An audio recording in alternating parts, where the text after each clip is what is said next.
નમસ્કાર, તમે જોઈ રહ્યા છો Gujarati news YouTube channel. Viral video અને તાજા સમાચાર જોવા માટે અમારી આ ચેનલને સબસ્ક્રાઇબ કરો.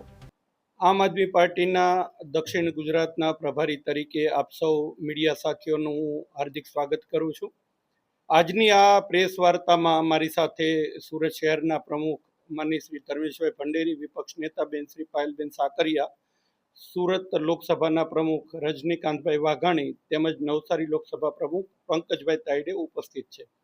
આજની આ પ્રેસ વાર્તા અગત્યની એ માટે છે, અમે આપ સૌને જાણકારી આપવા માટે ઉપસ્થિત થયા છીએ કે આમ આદમી પાર્ટીના રાષ્ટ્રીય સંયોજક તેમજ દિલ્હીના પૂર્વ મુખ્યમંત્રી માનનીય શ્રી અરવિંદ કેજરીવાલજી દક્ષિણ ગુજરાતના પ્રવાસે આવતીકાલે આવી રહ્યા છે અને આવતીકાલે તેઓ સુરતની અંદર ક્ષેત્રીય બૂથ કાર્યકર્તા સંમેલનમાં હાજરી આપી અને કાર્યકર્તાઓ અને આ દક્ષિણ ગુજરાતની જનતાને સંબોધન કરવાના છે. એ સ્થળ એ તિરંગા એરેના ગ્રાઉન્ડ જે ગોથાણ ગામ પાસે બાંગર કોલોની પાસે આવેલું છે. દુખિયાના દરબારથી ઉમરા રોડ ઉપર જતા ત્યાં સ્થળ આવેલું છે અને આવતીકાલે બપોરે 3 વાગે તેઓ ઉપસ્થિત થવાના છે અને કાર્યકર્તાઓને સંબોધન કરવાના છે. આપ સૌ જાણો છો કે એક ઈમાનદાર રાજનીતિની વ્યવસ્થા પરિવર્તનની તેમજ કામની રાજનીતિની શરૂઆત જે દિલ્હીથી થઈ અને દિલ્હીની અંદર અરવિંદ કેજરીવાલજીના નેતૃત્વમાં જે કામો થયા, જે સરકાર બની અને સરકારે સમગ્ર દેશને એક દિશા આપવાનું કામ કર્યું, ત્યારબાદ આ ભ્રષ્ટ ભારતીય જનતા પાર્ટી દ્વારા આમ આદમી પાર્ટીને ખતમ કરવાના પ્રયત્ન કરવામાં આવ્યા અને ષડયંત્રના ભાગરૂપે અરવિંદજી તેમજ આમ આદમી પાર્ટીના તમામ શીર્ષ નેતાઓ ઉપર ખોટા આરોપો લગાવી, ભ્રષ્ટાચારના આરોપો લગાવી અને એમને જેલમાં પૂરવાના અને ખોટો કેસ બનાવવાના જે દુષ્કૃત્ય ભારતીય જનતા પાર્ટીએ કર્યું.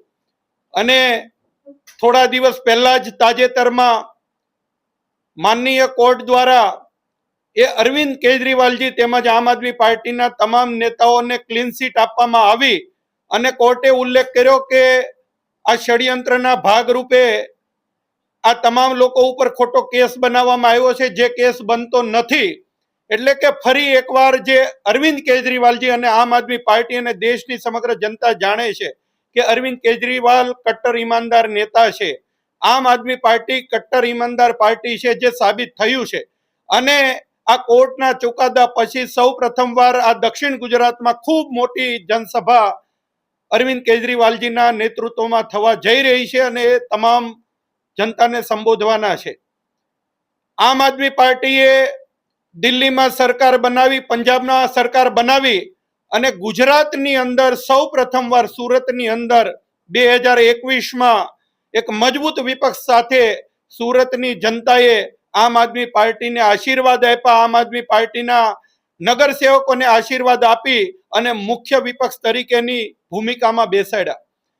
ત્યારથી સતત સુરતથી લઈ અને સમગ્ર ગુજરાતની અંદર આમ આદમી પાર્ટી ડગલે અને પગલે આગળ વધી રહી છે. ખાસ કરી અને ગુજરાતનું સંગઠન દિવસે અને દિવસે ખૂબ મજબૂત થઈ રહ્યું છે અને 2022ની વિધાનસભામાં ગુજરાતની અંદર 5 ધારાસભ્યોની સાથે ગુજરાત સમગ્ર દેશની અંદર આમ આદમી પાર્ટીને રાષ્ટ્રીય પાર્ટી તરીકેનો દરજ્જો અપાવવામાં પણ ગુજરાત અને સુરતનો ખાસ ફાળો રહ્યો છે. સુરતના તમામ કોર્પોરેટરશ્રીઓએ 5 વર્ષની અંદર જે કામગીરી કરી અને બતાવી સુરતની જનતાને કેવી રીતે કામો થઈ શકે, એ તમામ કામોથી આ 5 વર્ષમાં સારું સુશાસન એ સુરતમાં ચલાવ્યું છે. ફરી એકવાર આ ચૂંટણીની અંદર આમ આદમી પાર્ટી ઘણા સમયથી સમગ્ર ગુજરાત અને ખાસ કરી અને સુરતની અંદર ગુજરાત જોડો જનસભાના આયોજનો થયા.